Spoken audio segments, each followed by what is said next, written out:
The Super Nintendo Mini Console just launched today and is already sold out in most locations nationwide. Super Nintendo is my favorite system of all time, so I'd like to do a quick overview of every game that is included on it. I'm going to skip over Star Fox 2 because it's a brand new game and I haven't had a chance to play it for myself. Here are the games that are included on this brand new console. Castlevania IV. This is a very solid action platformer that plays much like the original game on NES. If you picked up the NES Classic and played Castlevania, you're bound to notice quite a few similarities in level design, enemies, music, and a lot of the same power-ups. Castlevania IV is essentially a rehash of the original Castlevania, but with some Super Nintendo polish. This is one of the easier Castlevania games, but after following the difficult NES titles, that's not necessarily a bad thing. While this is not my favorite Castlevania game of this particular era, it's quite solid and fans of the original should find this quite enjoyable. Contra III: The Alien Wars. The first and only Contra title on the Super Nintendo, and it's hard as balls. Contra 3 is a beloved addition to the Contra franchise and one of the best shooters on the SNES. Great graphics, a solid soundtrack, huge boss fights, and plenty of power-ups will keep you interested for several playthroughs. This is also one of the better two-player games on the system. Fair warning, this is one of the more difficult games you're going to find on the SNES, so beginners beware. Donkey Kong Country. A true graphical marvel for its time, Donkey Kong Country was developed by Rare, a game developer that was responsible for countless mediocre NES games with a few exceptions. Rare really hit their stride in 1993 with a couple fun Battletoad titles on the SNES.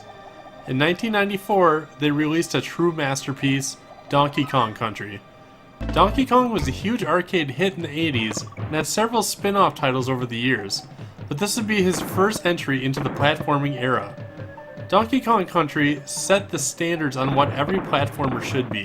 The game has beautiful graphics, tight gameplay, tons of secrets, plenty of difficulty, and is one of the most memorable soundtracks of all time. Rare would then go on to develop several other masterpieces on the SNES and Nintendo 64, including Donkey Kong Country 2 and 3, Killer Instinct, GoldenEye 007, Diddy Kong Racing, Conker's Bad Fur Day, and one of my personal favorites, Perfect Dark. Earthbound. This is one of my personal top 3 favorite games of all time. As a kid, I remember seeing the huge box that came in at the video store, and I knew I needed to try it out. When I was finally able to hunt down a copy to rent, I knew I was playing something truly special. Earthbound is a traditional RPG set in modern times. A powerful alien force lands on Earth and starts turning normal people and household items into possessed creatures that are out to take over the planet. You play as Ness, a young boy armed with a baseball bat and mysterious psychic abilities, chosen by a magical space bee named Buzz to gather a party of friends able to stop this galactic menace. Earthbound is an extremely lighthearted game that is never afraid to throw in a few jokes in to lighten the mood. Along your journey, you will meet several new friends, visit new exotic places, and face many devious foes including hippies, angry old ladies, corrupt police officers, fire hydrants, cult members, mushroom men, tents, zombies, piles of vomit, and more. Earthbound is a somewhat grind-heavy RPG and is quite difficult at parts, especially the early game, but for those that stay around until the end, you're in for a major treat. In closing, take some time to enjoy the music and atmosphere in Earthbound. It's truly one of a kind. Final Fantasy III. Final Fantasy III incorporates the traditional RPG style of turn-based gameplay with random battle encounters, interesting playable characters, and a deep and dark story. The main villain, Kefka, is often seen as one of the top villains in video game history. He will do anything to get what he wants, and has an iconic evil laugh. I won't go into too many story details in order to avoid spoilers, so give it a playthrough and experience it for yourself. In closing, if you are a fan of the traditional RPG game, you will love this. However, if you like a lot of the brighter and less random encounter RPGs, you may find this a little hard finishing this game. FZero. Alright, I'll just start out with it. Personally, I've never been a big fan of FZero on Super Nintendo. FZero is a pretty basic futuristic racing game with solid controls, fast-paced action, and fun music. Outside of that explanation, it's hard for me to really describe it in much further detail. I really don't have any nostalgia for this title, as I believe there were other racing games that were just simply better on the system, Mario Kart being one of them. I know a lot of people that really like F-Zero, but I just played this game so late that I really just didn't get an appreciation for it. That being said, F-Zero on the Nintendo 64 just simply kicked ass. Super Ghouls and Ghosts. Honestly, I would have preferred to keep this game off the SNES Mini in place of a shooter like R-Type or Gradius 3. Super Ghouls and Ghosts is one of the hardest SNES games I have played, but for all the wrong reasons. There are times where you'll experience some serious gameplay slowdown due to having too many sprites on the screen, and most of the weapon upgrades are awful, and the double jump mechanic feels just broken at times. Think of how annoying jumping can be in Castlevania, and times it by 2. Like the other games in the series, be prepared for a lot of cheap deaths and do-overs. Personally, I think Sega Genesis has the best version of Ghouls and Ghosts, but the SNES version is still a solid addition to the franchise. This is a total grindfest that only the hardest of gamers will have the patience to finish. Grab a few beers and be prepared to spend hours mastering this game.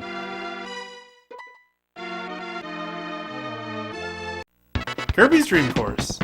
I've never actually played this game until recently, and to my surprise, it's basically a fun little game of mini golf, and it's also 2-player.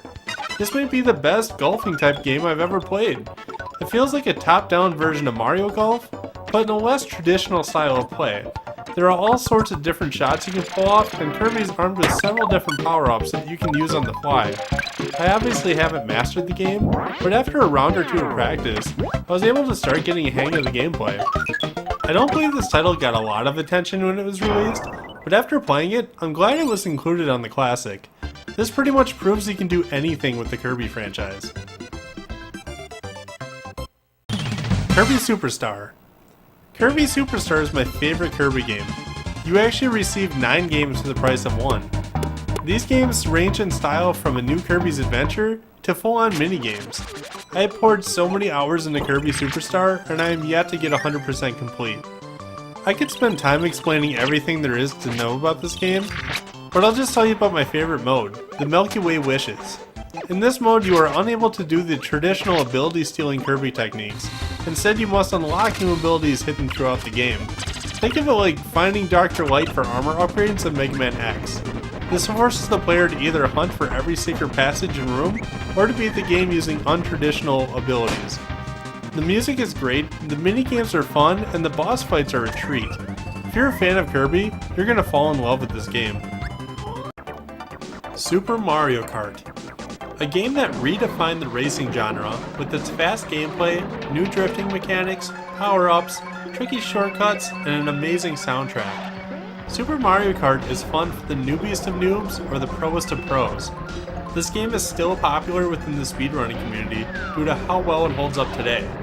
For me personally, I'm always torn between this and Rock and Roll Racing for my favorite racing game on Super Nintendo. For most people, this is the go-to racing title and the game that everyone remembers. Super Mario World. How do you make a sequel worthy of following Mario 3? Well, Nintendo figured out how with the launch of the Super Nintendo. Super Mario World is maybe the most beloved 2D platformer ever made and a fan favorite around the globe. The combination of charming music, vibrant graphics, crisp gameplay, and the addition of Yoshi make this perhaps the best traditional Mario game of all time. Nintendo set the new standards of gaming at the launch of the Super Nintendo with this timeless classic. Mega Man X. My personal favorite platformer. Mega Man X is a high-paced, high-action platformer with a killer soundtrack, solid graphics, and crisp controls. Mega Man finally received its proper franchise update on the SNES with this incredible sequel. Mega Man X is to Mega Man as Street Fighter Alpha was to Street Fighter II. X follows the traditional stage select formula as its predecessors, but throws an array of new health, energy tank, and armor upgrades to find. Some stages also change depending on which bosses you have already beaten. For example, if you beat Chill Penguin, then Flame Mammoth stage is frozen over, which allows for access of previously unattainable upgrades. Any fan of Mega Man or platformers in general will love Mega Man X. Super Punch-Out! Super Punch-Out is a solid 16-bit upgrade of a couple timeless NES games. In this arcade-style boxing game, you'll face off against a variety of new boxers, each with their own entertaining personalities. Personally, I find this game a lot harder than the NES titles, but in a good way, which adds more of a back-and-forth style of a boxing match. I never really played any of the Punch-Out games as a kid, so I'm pretty horrible at them now. Secret of Mana. Secret of Mana is a beautiful action RPG created by Squaresoft. This RPG is a little different than the ones you might be used to. Instead of the turn-based battle system like Final Fantasy III, you'll use a real-time, almost Zelda or Crystalis-like third-party battle mechanic. You can choose between a wide variety of weapons and magical spells to defeat your enemies. Personally, I think this game is pretty damn hard, and some of the boss battles can be downright brutal. My favorite thing about Secret of Mana are its colorful and vibrant graphics and fantastic soundtrack. There are some minor issues with the ally AI being a little off sometimes, but it's not that impacting to the gameplay. This also turns into a 2-player game once you collect new party members, so that's a nice addition to have on the SNES Classic. Street Fighter II Turbo. Street Fighter II Turbo is my favorite flavor of Street Fighter on the Super Nintendo, with Street Fighter Alpha 2 coming in a close second. There were 4 Street Fighter games released on the SNES in America: Street Fighter II, Street Fighter II Turbo, Super Street Fighter II, and Street Fighter Alpha 2. Street Fighter II Turbo is an incredibly polished fighting game, and probably the one that I would have chosen to be included as well. Turbo has what I consider the best gameplay out of the 4, and has all the original cast unlocked. This is one of the few 2-player games included on the SNES Mini, and is one of the best tournament-style fighters ever made. Star Fox. Star Fox on Super Nintendo is another game that I just really never got into as a kid. However, this is a unique game well ahead of its time. Star Fox required a separate graphics chip to be installed on the Game Boy in order to fully utilize its advanced graphical capabilities.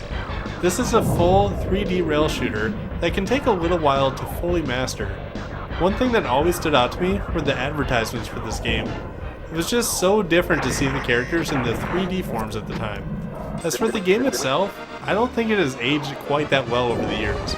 Maybe I'm a little biased because I like the Nintendo 64 version of that game, because I played it for so many hours.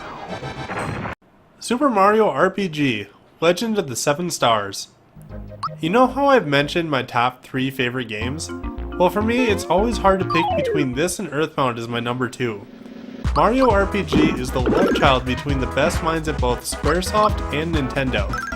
Developers were able to incorporate Mario into a 3D world using graphics similar to Donkey Kong Country. Mario RPG takes a unique twist on the turn-based style with its new timing attack system, which has the player hit buttons at a specific time during attacks to do additional damage, or during blocks to take less damage. It takes a while to get the hang of it, but it adds a little pizzazz to the gameplay. During your adventure, you'll add plenty of new characters to your party, as well as some old franchise favorites. The humor in this game is incredible, the story is amazing, the soundtrack is epic, and the gameplay will keep you coming back until the end. I can ramble on and on about how much I love this game, but you really just need to experience it for yourself. Super Metroid. Metroid on the NES was a mixed bag of good and bad. Personally, I was never a big fan of it. I absolutely loved Samus Returns on the Game Boy, however, and was eagerly awaiting the release of Super Metroid when it was announced. Super Metroid is quite often described as the perfect game, and speedrunners are still trying to break records on it every day. The mood of Super Metroid is the opposite of Super Mario World. The environment is dark and eerie, and the music is a mix between dreary and heroic. This game will surprise you with its difficulty and challenge. Along your journey, you can power up Samus by finding a ton of different armor and health upgrades. The world is cleverly designed, but gamers may want to consider using a guide to find all the upgrades. This is the first Metroid game to utilize a map, which helps tremendously in finding your way. This is one of the finest action-adventure games ever made, and it helps shape the genre for years to come. Yoshi's Island. Yoshi's Island is a unique spin on the Mario franchise. In this game, you play the role as Yoshi, and it is your job to protect a baby Mario along your journey. Developed towards the end of the Super Nintendo lifecycle, Yoshi's Island offers the combination of excellent graphics, solid challenge, and a completely original style of gameplay. Instead of the normal run and jump that is the typical Mario game, Yoshi instead eats his enemies, poops them out, and then shoots them as eggs to complete various goals in each level. Personally, I have not completed this game, but it is plenty of fun and a must-play for any Super Nintendo fan. The Legend of Zelda: A Link to the Past. What can I say about this game that hasn't already been said a million times? Like many others, this is my favorite game of all time, so instead of reviewing the game, I'll just share a personal story. As a kid, the game that kept me playing Nintendo all summer long was the original Legend of Zelda. As time went on and new systems came out, I made the jump over to Sega Genesis. Now I have nothing but good things to say about Sega, however I didn't realize what I was missing on the SNES. I went over to a friend's house that just got a Super Nintendo with Link to the Past, and that old passion I had for Zelda was reignited. I was glued to the SNES from that point on. Beating Zelda after weeks of sitting on my friend's couch was one of the greatest gaming moments for me. There were so many secrets to find, many dungeons to explore, puzzles to solve, plenty of difficulty, and one incredible soundtrack. If you somehow never played Link to the Past, then you're in for one hell of an experience on the SNES Mini.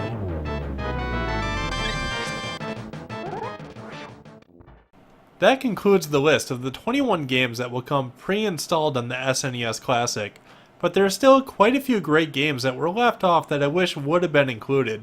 I imagine a lot of these games were left off maybe due to licensing issues, or perhaps they will be offered on the Virtual Console later on. I am also leaving sequels off of this list, because I'm not sure if 3 complete Donkey Kong titles or all 4 versions of Street Fighter are really necessary for this product. So with all the amazing games that are coming out on the SNES Classic, there were a few that I felt should have been included. Number 1, Tecmo Super Bowl. So the SNES wasn't really known for its amazing sports titles, but Tecmo Super Bowl is just as solid as its NES counterpart. It almost feels a little wrong just to exclude this genre completely from the SNES Mini. Number 2, Gradius 3. You'd think a popular 2D side-scrolling shooter game would have made it onto the SNES Classic. Since Gradius 1 was on the NES Classic, I thought that Gradius 3 should be a shoo-in. I suppose you could call Star Fox a shooter, but personally I never really thought it to be one. Anyway, Gradius 3 is a great shoot 'em up for this system, and it would have been nice to change up the pace a little bit from all the RPGs that are included. I mean, it's hard as hell, but it's still solid nonetheless. Number 3, The Legend of the Mystical Ninja. Now this game actually made its way onto the SNES Classic on the Japanese version, but they left it off the American version for some reason. So Mystical Ninja is a game with a large cult following and a fantastic 2-player title. In fact, one of the best on the system. Mystical Ninja reminds me kind of River City Ransom on the original NES. I'm pretty disappointed to see this off. Number 4, Zombies Ate My Neighbors. Another fantastic 2-player title by Konami and one of my favorite childhood games. Zombies is a fairly difficult game and the gameplay kind of reminds me of a Sega classic, Toe Jam and Earl. Would it have hurt to put a great co-op title like this on the SNES Classic? Number 5, Chrono Trigger. I know, it's hard to fit 4 full-length RPGs on the SNES Mini, but why did Chrono Trigger have to be the odd man out? Super Nintendo was a premier console for RPGs, and I would have really liked to see this make the list. Chrono Trigger is a surefire 5-star classic and one of the greatest games ever made. Number 6, and last but not least, Turtles 4, Turtles in Time. It's really surprising that Nintendo didn't include a single beat-em-up game, and most fans would probably be familiar with this title over like Final Fight 2 for example. Turtles 4 is my favorite 2-player game on the Super Nintendo, and one of the best games on the system. It's a true masterpiece, and it will definitely be missed being left off of the SNES Classic. So there you have it. In my opinion, the SNES Mini is an incredible bargain at the $80 price point. You are going to get hundreds of hours of gameplay with some of the best games that the Super Nintendo had to offer, including a brand new game released by Nintendo themselves. At roughly $4 a game, you're not going to find a better deal, and you'll be able to play everything in full HDMI. If you were to go out and buy the physical hardware to match this system, it would cost you roughly $800 given the current eBay prices. For 1/10 of that price, this is a steal. I assume we'll receive all the same bells and whistles as the NES Classic had, such as save states and features like adding scan lines. So that concludes the preview of the Super Nintendo Mini. Please feel free to put your thoughts in the comments below if I have missed anything or if there were other games you would have liked to see included.